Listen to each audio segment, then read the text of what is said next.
Hi, I am Shubham Agrawal and this is your channel 7x chemistry. आज हम लोग देखने वाले हैं एक्टिविटी, और एक्टिविटी हम लोग देख रहे हैं class 10 chapter 1 chemical equations and reactions की। अभी तक देखिए हम लोग 5 एक्टिविटी देख चुके हैं and this is the 6th activity we are discussing. 6th activity में आप गौर कीजिए क्या हो रहा है। सिल्वर क्लोराइड का डीकॉम्पोजिशन है and this is a photo decomposition, यानी कि लाइट से डीकॉम्पोजिशन हो रहा है इसमें, विच इज एंडोथर्मिक। एंडोथर्मिक का मतलब क्या हुआ कि कोई ऐसा रिएक्शन जो हीट अब्सॉर्ब करे और उसके बाद फिर डिकम्पोज करे। चलिए डायग्राम्स पे फोकस करते हैं। सबसे पहले ये जो हमारे 2 डायग्राम हैं, इसमें this is 1 and this is 2। 1 में आप देखिए यहाँ पे बाउल में हम लोगों ने सिल्वर एक सॉलिड रख रखा है विच इज सिल्वर क्लोराइड। ये व्हाइट कलर का होता है। जब सिल्वर क्लोराइड पे सनलाइट गिरती है, दिस इज सनलाइट, तो क्या होता है। अब हम 2 की तरफ चलते हैं अपने डायग्राम। 2 में देखिए सनलाइट गिरी तो क्या हुआ, हमारी जो क्लोरीन गैस है वो बाहर निकल गई। Chlorine gas has gone out. Chlorine gas का जो कलर होता है, आप चेक करो, जो मैंने एक्चुअल कलर यहाँ बनाया है वही होता है greenish yellow colour. Greenish yellow colour की गैस होती है, हल्की सी येलो, हल्की सी ग्रीन Cl2 गैस ये होती है। थोड़ी सी हार्मफुल होती है, नहीं स्मेल करनी चाहिए। और जो बचा हुआ रह जाता है वो क्या रह जाता है, सिल्वर मेटल बचा हुआ रह जाता है, वो ग्रे इन कलर होता है। ये छोटे छोटे मैंने आपको पार्टिकल्स दिखा रखे हैं ग्रे मेटल के, सिल्वर मेटल के, जो कि ग्रे होता है।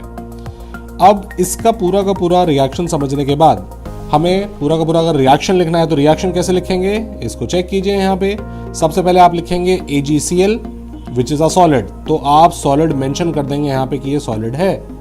उसके बाद डीकॉम्पोजिशन होने के बाद क्या बना, खाली सिल्वर मेटल रह गया जो सॉलिड था, और क्लोरीन गैस जो उड़ गई, तो उसको गैस लिख दिया हम लोगों ने। ऐसे हम लोगों ने पूरी पूरी एक्टिविटी को देखा है। इसके बाद बच्चों दिस इज एक्टिविटी 6, और इसमें इसका यूज और मैं आपको बताता हूं। सिल्वर क्लोराइड का एक बहुत अच्छा यूज भी है। यूज क्या है, these are used for making photographic paper. अब फोटोग्राफिक पेपर क्या होता है, वो लाइट सेंसिटिव होता है। एक पेपर लेते हैं जिसपे सिल्वर के सॉल्ट्स की एक कोटिंग लगी हुई होती है, और जैसे ही आप उस पे लाइट शाइन करते हैं, और जहां जहां पे लाइट शाइन करते हैं वो वहां पे ग्रे कलर छोड़ देता है। तो उससे क्या होता है, हमारी एक तरह से प्रिंटिंग हो गई। This is a photographic paper. पहले तो बहुत ज्यादा इस्तेमाल होता था, अब थोड़ा सा और भी सॉल्ट्स आ गए हैं। Okay, this activity is over.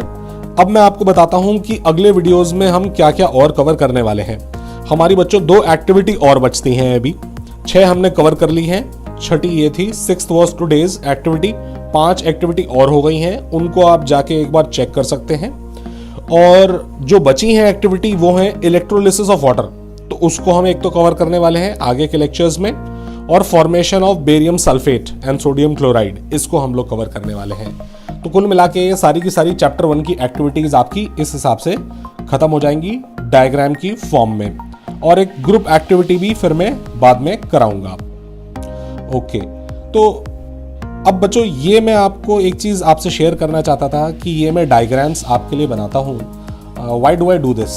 Diagrams से बच्चों क्या होता है कि कलर्स और जो फॉर्म होते हैं, कैरेक्टरिस्टिक्स, जैसे कि गैस है, सॉलिड है, लिक्विड है, वो पता लगता है। तो इसको ना दिमाग में ये रिकॉर्ड हो जाता है। This is a pictographic memory for your brain. तो जब आप चीज कोई रटते हो या देखते हो, उसमें बहुत ज्यादा फर्क होता है। जो देखते हो आप चीज, वो आसानी से आपको याद रहती है और बहुत टाइम तक याद रहती है, नहीं भूलते हो आप। ये बिल्कुल ऐसा है कि जैसे आप किसी आदमी की शक्ल हमेशा याद रखते हो मगर आप नाम भूल जाते हो। तो that's why I make these diagrams. These diagrams are immensely helpful for you. So if you have any comments, let me know. Doubts in the comment section, let me know, and stay tuned for the next activities, and please do like, share and subscribe our channel. Thank you.